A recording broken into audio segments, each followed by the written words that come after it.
A very good afternoon. Welcome to the first day of September 2023. You're just on time for trending news. I am Nancy Nalima, and do stay with me for the next few minutes as I bring you up to speed with what's trending at this hour. Let's begin. The National Dialogue Committee has taken a break to give room for public participation and will reconvene on the 11th. Members of the public have been given a chance to give their contribution on 5 points of discussion.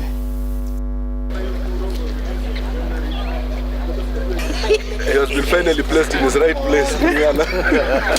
Today will be very brief. We had a very good engagement this morning, and as we informed you the day before yesterday, we had tasked our technical committee to sit and be able to prioritize the issues that will be up for discussion by the National Dialogue Committee, and we are happy to report to the country that we have been able to adopt the prioritization of the issues that are before us as proposed and agreed on by the technical committee, and the National Dialogue Committee has agreed to adopt that proposal, and we'll be sharing with you a list of those issues as prioritized, beginning with the issue of IEBC, Kenyans understanding the urgency of that matter, the issues to do with outstanding constitutional issues under Article 43 of the Constitution, the issue of the political parties management in the country. Just to tell Kenyans, the time is now. Our work is cut out. We expect that you now take your responsibility and give out the memoranda, because without the memoranda, our work then will be kind of stranded. We know the interest the country has in this process, and we are all set to go. Kimani has just said that the number one item as prioritized is IBC. Except the correct wording is electoral justice. And if you look at it, IBC is number 2. So that we look at all the issues around electoral justice, including IBC, because of the urgency of the matter. And the National Dialogue will be coming to you in details at 7 and 9 p.m. Moving on, Cabinet Secretary for Interior and National Administration, Kithure Kindiki, has issued a directive that banned people from idling around Nyayo House precincts, stating that the access to the facility will be limited to staff and passport applicants. The new measure is aimed at driving out brokers and eliminating bribery at government offices. The government also seeks to clean up the mess linked to delayed processing of passports. We are safe. Yeah? So, good morning, sir.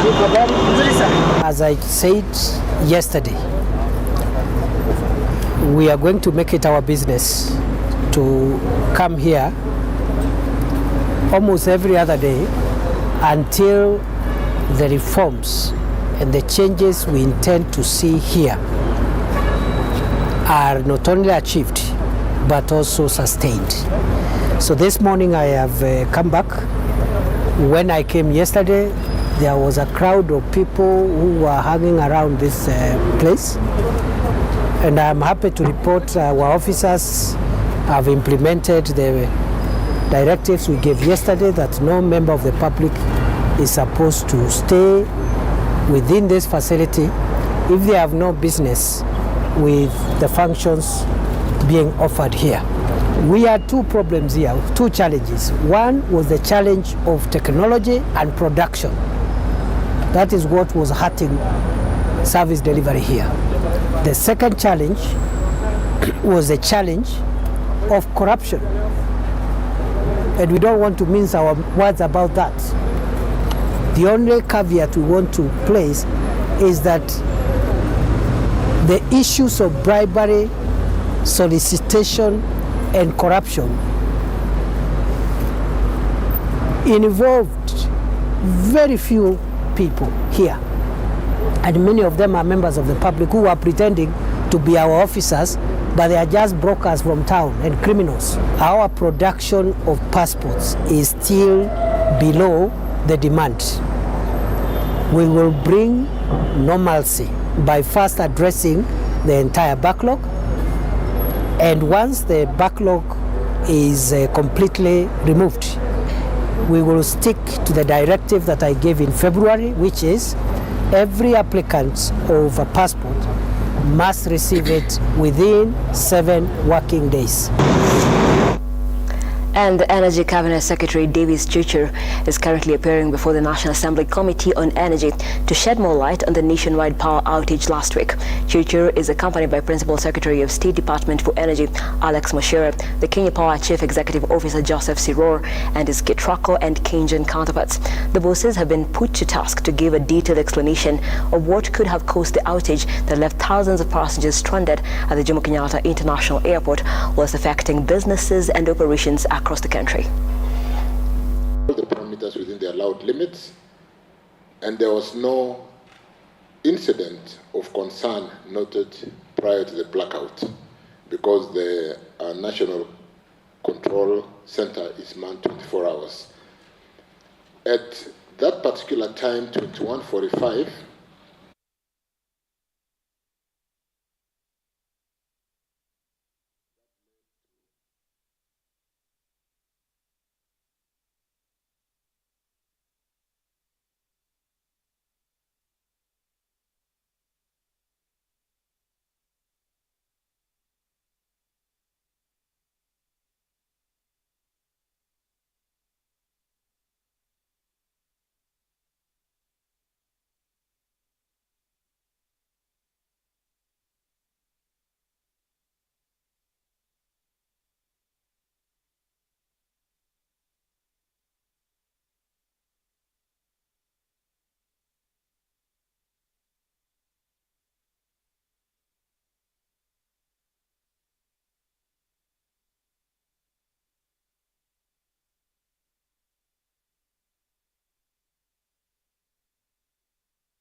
January 2022. And the ongoing drought, coupled with the financial crisis and rising medical cases, have been identified as the major challenges facing the elderly and orphans in Gilgil constituency. There are fears that farmers in the semi-arid will not harvest anything this season, following another failed rainy season. This came as tens of the elderly, orphans and disabled moved into to register themselves under the Umoja program by the government. 3. Asanteni na Mungu awabariki. Inakuwa green.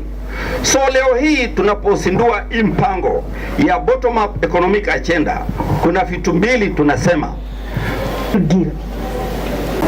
Nafikiri hata sio hii pesa peke yake. Nafikiri DC can confirm tumekuwa tukipata hata chakula cha usaidizi, sababu hata saa hii wale walikuwa wamepanda hapa hii constituency, in fact hatutaweza kuvuna sana sababu mahindi mahali kwingi imekauka. Hata juzi nimekuwa Kiptangwanyi, nimekuwa Kiambogo, unapata hata wale walikuwa wamepanda imeweza kukauka. So tumekuwa tukiwasaidia kupitia serikali, na hata sasa nimeandikia pia minister wa Asal kwamba tuweze kusaidiwa pia na chakula. Hata tukileta fertilizer kuna wale ambao watasaidiwa ambao ni wakongwe zaidi, na hii pesa hata wakipata hii miaka ambayo unaona ukishafikisha miaka 70, miaka 80, hiyo pesa sasa inaenda kwa chakula na inaenda kwa madawa. Tuko nayo ni kwamba area yetu ni kubwa.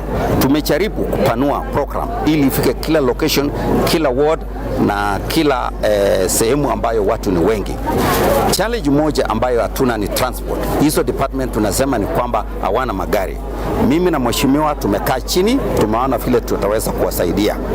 Challenge nyingine, Mungu awabariki president na mdogo wake, ni sababu ya kutufikiria hasa sisi wakongwe, sababu wengine tuna shida ya ugonjwa, shida ya dawa, na huwezi kumeza hiyo dawa kama hujachiba, ni lazima uchibe.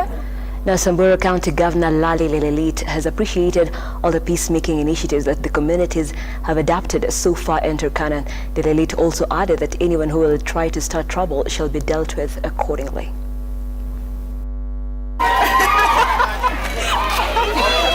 Sasa chenye natushangaza hapa Kambare ni wezi wanakuja kila siku. Na tukiripoti hatuoni action.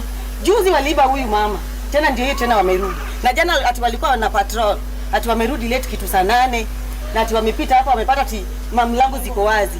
Na siku wamepatrol lazima maduka ziibiwe. Sasa tujui ni nini inaendelea. Na wanaogopa kusema watu hao wakipatrol wanaibiwa. Sisi tunasema hao wakipatrol maduka zinavunjwa. Juzi wamefanya hata huyu jirani ya huyu amehama ameenda huko. Kwa hiyo nini hiyo roho ya huko nyuma. Sasa saa hii tena tunataka watubadilishie mapolisi. Au maaskari watusaidie. Na wakisikia pombe inapikwa mahali ndio hao. Wakisikia mtu ako na boza sijui nini hizi ni wanakuja. Sasa wanatusaidia na nini? Hakuna chenye wanatusaidia nayo. Tafadhali tunaomba serikali wakikubali watutolea polisi wenye tuko nazo watulete wengine. Tuone vile itakuwa. Maduka zimehibwa hapa nyingi sana. Hii ni mara ya 3 kuibwa hili duka. Hapa kando yake kuliibwa kukachimbwa mpaka upande wa nyuma. Kuna maduka hapa kwa Lando na mengine yameibwa hapa majuzi pia. Tumevumilia sana. Kama wananchi wa hapa Kambare, tunaomba kwamba tusiweze kupatwa na huzuni tukavamia hata hao polisi kwamba hawatusaidii. Kwa hivyo tunaomba waweze kubadilishwa na wale watakaobadilishwa pia wasichukue muda mrefu. Kwa sababu wakichukua muda mrefu tunaona ni kama wanashirikiana na wezi. Tunaomba serikali itafute mbinu igeuze hawa polisi. Wengine ni wazuri, wengine hatuwezi jua vile wako, lakini tunaongea nao vizuri. But mambo ambayo yanafanyika hapa usiku yanatuhuzunisha na yanatuogopesha, yanafanya tuhofia hao polisi wetu. Walinzi wengine wamekuwa wakiuliwa, wakipigwa, mpaka sasa walinzi kuandika wengine tukijaribu kuandika wanaogopa kwa sababu wamekuwa wakipigiwa mpaka hapa. The Attorney General Chambers and the Department of Justice are facing an acute shortage of state counsels, a move that has adversely affected service delivery. The crisis has been fueled by financial constraints due to low budgetary allocation in the State Law Office, despite a rise in demand for services in the government departments. Today we have had, a meeting to do what we call sign performance contracts with the various heads of departments of the Office of the Attorney General and the Department of Justice. These are the various heads of departments we have signed performance contracts with. And this is in line with what our President did. Yeah. This is 2023-2024 financial year. This is when we have now set ourselves to ensure that we deliver in terms of what we do in our respective, what our teams do in their respective departments. And as we have now set ourselves to ensure that we do not let down our President in terms of the government agenda. Well, that's why we have the Advocates Complaint Commission that deals with the various concerns. And in the sports corner, the Premier League trophy has made a significant comeback to its Kenyan enthusiast fan base for an unforgettable experience courtesy of Castrol, the official Premier League partner. The Premier League is a source of great pride for most Kenyan fans, and this will be an opportunity to witness the trophy up close at the Carnival grounds tomorrow, with legendary Nigerian player JJ Okocha in attendance. Ruby's CEO Jane Christian said they have started a 12-week promotion starting tomorrow, dubbed Twende London, that will see Kenyans who buy Ruby's lubricants stand a chance to win a trip to London to watch a Premier League game, jerseys, airtime, lubricants, among other prizes. He added the company's other initiative is to sponsor Kenyan local clubs such as Kibra Blackstone. The girls through sport, the Twende London Castrol is a promotion that will be available at all Rubis gas stations and also in many shops. And it gives the opportunity for people, once they buy a kind of lubricants, to win many prizes. One being an opportunity to go to London to see a football match in the Premier League, and also to win prizes like footballs, jerseys, airtime, lubricants. So it's 12 weeks promotion. Every week there will be a draw, and there will be many people winning one of these fantastic prizes. We are proud sponsors of the Premier League trophy. So Capital Salt has a very proud heritage of sponsorship, and those sponsorships, of course, are partnerships. And we come to the end of the broadcast this afternoon. We appreciate you so much for watching. Keep it right here on Lookuptv. We'll be bringing some of these stories your way in details. Some of the stories that we'll be looking at later on is the national dialogue, which has taken a break to give public participation. You do let us know if you'll be attending the public participation as by law for it to continue, and so reconvening on the 11th of September. As well, the power outage probe that is ongoing currently, the CS of Energy, David Churchill, is appearing before the